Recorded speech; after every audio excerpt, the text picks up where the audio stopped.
Hello viewers, இன்னைக்கு நம்ம பார்க்க போறது ஒன் பீஸ் எபிசோட் 774 பார்ட் 1.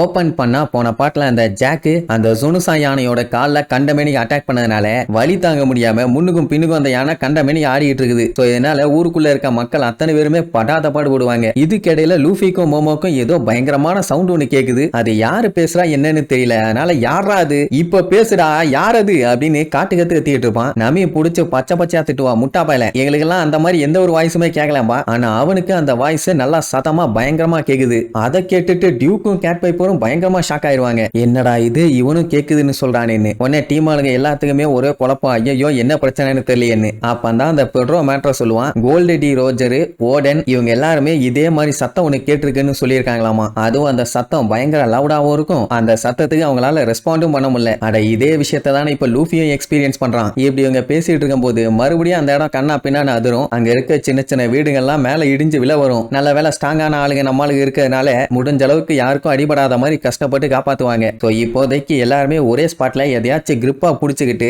அங்க இருக்கிற பில்டிங்ஸை விட்டு தள்ளி இருந்தாங்கனாலே போதும், எல்லாரும் சேஃப்டியா இருக்கலாம். அதனால என்ன பண்ணுவாங்க, அங்க இருக்க மரத்தெல்லாம் புடிச்சிட்டு நிப்பாங்களா. அந்நேரம் பார்த்தேன்னாவும் ஒரு பெரிய மரம் சாஞ்சு அவங்க மேல விழ வரும். ஜோரோ சரக் சரக் சரக்குன்னு 4 வெட்டு அப்படியே பெரிய பெரிய துண்டா உடஞ்சு விழும். இனி அது போய் மக்கள் மேல விழுந்துடக்கூடாதுல்ல. உடனே ரைஸோ ஷூரிக்கனை யூஸ் பண்ணுவான். அது தரையில நல்லா சக்குன்னு போய் குத்தி நின்னுக்கும். இப்படியே எவ்வளவு நேரத்துக்கு சமாளிக்கிறது. மறுபடியும் அந்த இடம் மொத்தமா அதிர்ந்துகிட்டே தான் இருக்குது. எல்லாம் கண்ணா பின்னா அந்த பக்கமும் இந்த பக்கமும் விழுந்துட்டு இருக்காங்க. இவ்வளவு நேரம் கழிச்சுதான் அந்த பயலுக்கு ஜுனுசாக்கு ஏதோ பஞ்சாயத்து போலங்கிற மாதிரி யோசிப்பானுங்க. இப்படியே விட்டா செத்ததுக்கு அப்புறம் தான் வந்து கவலைப்படுவானுங்க போல நன்னாரி பயலுக. இப்ப இவங்களுக்கு முக்கியமான ஆள் யாரு, மோமோ தான். அவனை இங்க இருந்து கூப்பிட்டு போயிடலான்னு பார்த்தா பய தலைய புடிச்சிட்டு அங்கேயே காட்டுத்தனமா முக்கிட்டு இருப்பான். என்ன ஆச்சுடா உனக்கு, என்ன ஆச்சுன்னு கேட்டா பயலுக்கு அப்படியே வேர்த்து ஊத்தி அவன் கண்ணுக்கு ஏதோ ஒரு விஷுவல் தெரியும். என்னடான்னு அப்படியே ஜூம் பண்ணி போக்கஸ் பண்ணி உருட்டி மிரட்டி அட்ஜஸ்ட் பண்ணி பார்த்தா அந்த 4 கப்பல் தெரியுது. அந்த 4 கப்பல் அந்த காட்டெருமை பைய ஜாக் நின்னுட்டு இருக்கிறதும் நல்லா தெரியுது. இங்க இருந்துகிட்டு எப்படி அவன் ஜாக்க பார்த்தான்னு தெரியல. ஆனா யானையோட கண்ணுல ஒரு கனெக்ஷன் வச்சு பார்த்திருக்கான்னு மட்டும் தெரியுது. சரி ஜாக் வந்துட்டான்னு தெரிஞ்சிருச்சுல்ல. இந்த மேட்டர் எல்லாத்திட்டையும் சொன்ன உடனே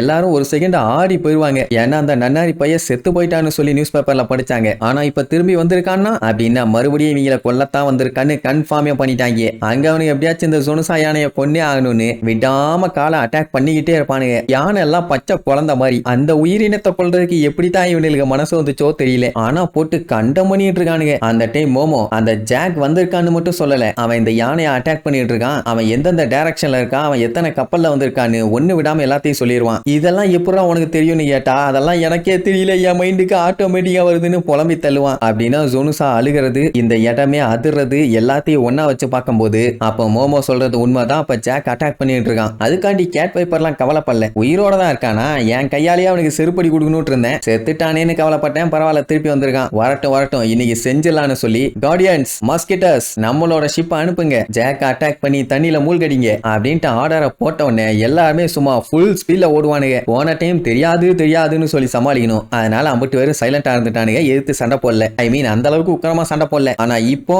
எல்லாம் வெறி கொண்டு போறானுங்க, மண்டைய பொழக்காம விட மாட்டோம்னு. இப்ப என்ன பஞ்சாயத்துனா அந்த யானை பயங்கரமா அதிர்றதுனால இவங்களால ஒழுங்கா ஓட கூட முடியல. பின்ன கஷ்டப்பட்டு ரைட் சைடு ஏறி ஓடும் போது யானை அப்படியே தூக்குச்சுன்னா லெப்ட் சைடு வந்து விழுவானுங்கல்ல, அந்த மாதிரி ஒரு நிலைமை தான். அங்க இருக்க மக்கள்லாம் பயத்துல முடிஞ்ச அளவுக்கு அங்க இருக்க மரத்தை புடிச்சுக்குவாங்க. மறுபடியும் லூஃபிக்கும் மோமோக்கும் பயங்கரமா மண்டை வலிக்குது. அப்புறம் தான் மேட்டரே தெரியுது, இவங்க கிட்ட பேசிட்டு இருக்கிறது வேற யாரும் இல்ல, அந்த ஜுனுசாங்கிற யானை தான். அது என்ன சொல்லும், இங்க பாருங்க நான் மட்டும் இப்ப கொலாப்ஸ் ஆயிட்டேன்னா உங்க எல்லாத்துக்குமே ஆபத்து, சட்டு புட்டுன்னு ஏதாச்சும் பண்ணுங்கிற மாதிரி சொல்லுமா. மோமோக்கு புரிஞ்சு போச்சு இது ஜுனுசா யானைன்னு. அது என்ன பண்ணிருக்குன்னா ஃபர்ஸ்ட் வாய்ஸை யூஸ் பண்ணி நம்ம ஆளுக்கு இண்டிகேட் பண்ணிருக்குது, இந்த மாதிரி ஏதாச்சும் பண்ணணும் அப்படி இப்படின்னு. அதோட சைஸுக்கு அதோட சவுண்டும் லவுடா தானே இருக்கும். அதனால தான் பையலுக்கு பயங்கரமா தலைவலிக்குது. இவனுகிட்ட சொன்னா யாருன்னு இழுத்துக்கிட்டே இருந்திருக்கானுங்க. அதனால தான் அது என்ன பண்ணிருச்சு, மோமோக்கு விஷனாவே காட்டிருச்சு, இந்த மாதிரி லூசு பாலிக வந்து அட்டாக் பண்ணிட்டு இருக்கானுங்கன்னு. சோ பைய கண்டுபிடிச்ச மாற்ற எல்லாத்திட்டையும் சொல்லுவான், இந்த மாதிரி இந்த ஜுனுசா எலிஃபண்ட் தான் எங்க கிட்ட பேசிட்டு இருக்குதுன்னு. அத்தனை பேரும் அப்படியே ஆடி போயிருவாங்க ஆடி. சரி இதுக்கப்புறம் ஜாக் எல்லாரும் எப்படி போய் தடுத்தாங்க என்னன்னு அடுத்தடுத்த எபிசோட்ல பார்க்கலாம். டாடா.